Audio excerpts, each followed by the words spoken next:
जब भी हम लोग बात करते हैं इंडियन हिस्ट्री की तो उसमें काफ़ी सारे धर्मों के बारे में हमको बताया जाता है, लेकिन एक ऐसा धर्म जिसके बारे में ना आपको किताबों में पढ़ने के लिए मिलेगा और ना ही उसके बारे में ज़्यादा लोगों को मालूम है, यानी कि 70 से 80% इंडियन पीपल उस धर्म के बारे में जानते ही नहीं, और वो धर्म है सिख धर्म।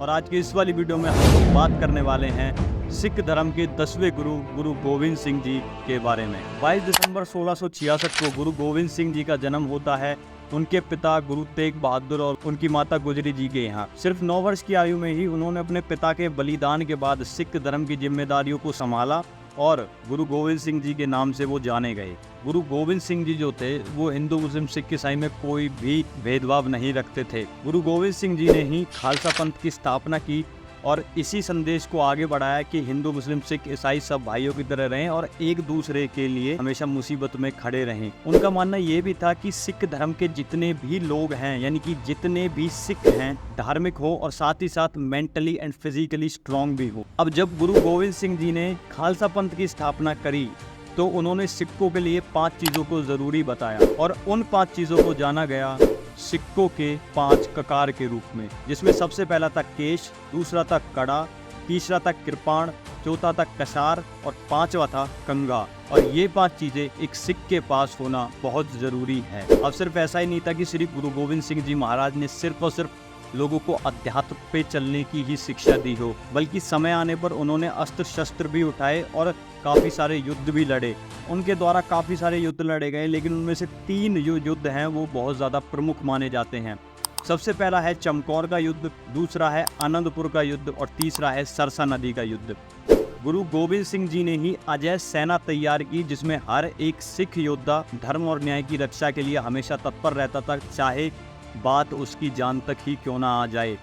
और इसी के चलते गुरु गोविंद सिंह जी का एक कोट बहुत फेमस है, तो है चिड़ियों से मैं बाज लड़ाऊं, गिद्धों से मैं शेर बनाऊं, 1.25 लाख से एक लड़ाऊं, तबे गोविंद सिंह नाम कहाऊं। श्री गुरु गोविंद सिंह जी की जो विरासत थी वो केवल युद्धों तक ही सीमित नहीं थी।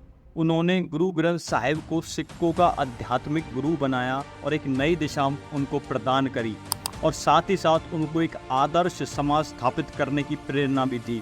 उनके बलिदान, शिक्षा और युद्धों के माध्यम से उन्होंने सिख धर्म को एक नई ऊंचाइयों तक पहुंचाया। गुरु गोविंद सिंह जी महाराज सिर्फ सिखों के लिए नहीं बल्कि हमारे पूरे ऑल ओवर इंडिया और हमारी पूरी मानवता के लिए वो एक आइडल हैं, और उनका जीवन हमको आज भी सत्य, साहस और न्याय की राह पर चलने का संदेश देता है। उनका जीवन हमको सिखाता है कि अत्याचार के खिलाफ किस तरीके से आवाज़ उठानी है, और अत्याचार के खिलाफ आवाज़ उठाना हर एक मनुष्य का कर्तव्य है। लेकिन जब भी मैं इंडियन हिस्ट्री की तरफ देखता हूँ या फिर स्कूल्स में, कॉलेजेस में जब भी मैं देखता हूँ, तो मेरे को कहीं ना कहीं एक चीज़ पे बड़ा दुख होता है, और वो है जो सही चीज़ें हैं और जो अच्छी चीज़ें हैं वो हमारी इंडियन हिस्ट्री में बहुत कम हैं। अगर मैं बात करूँ इंडियन हिस्ट्री की, जो कि हमारी किताबों में बच्चों को पढ़ाई जाती है स्कूल्स के अंदर, उसमें मुग़लों के बारे में, अंग्रेज़ों के बारे में बहुत ज़्यादा पढ़ाया जाता है, बल्कि जो हमारा इंडिया का खुद का कल्चर है उसके बारे में काफ़ी सारी कम चीज़ें पढ़ाई जाती हैं। ना हमारे हिंदू धर्म के बारे में पूरा पढ़ाया जाता है, ना सिख धर्म के बारे में पूरा पढ़ाया जाता है, या फिर और भी जितने भी हमारे धर्म हैं इंडिया के अंदर उनके बारे में कहीं ना कहीं बहुत कम चीज़ें किताबों में आपको देखने के लिए मिलेंगी। तो यही मैं रिक्वेस्ट करना चाहता हूँ कि अगर आप लोग वीडियो लास्ट तक देख रहे हो तो मेक श्योर करें कि आप नई नई चीज़ें खोजें अपने धर्म के बारे में, अपनी धार्मिक किताबें पढ़ें और अपनी चीज़ों को आगे लेके आएँ। और अगर आप लोगों को सिख धर्म पे और वीडियोस चाहिए तो नीचे कमेंट सेक्शन में आप बता सकते हो। मिलते हैं आपसे एक और नई वीडियो में, तब तक के लिए बहुत बहुत धन्यवाद।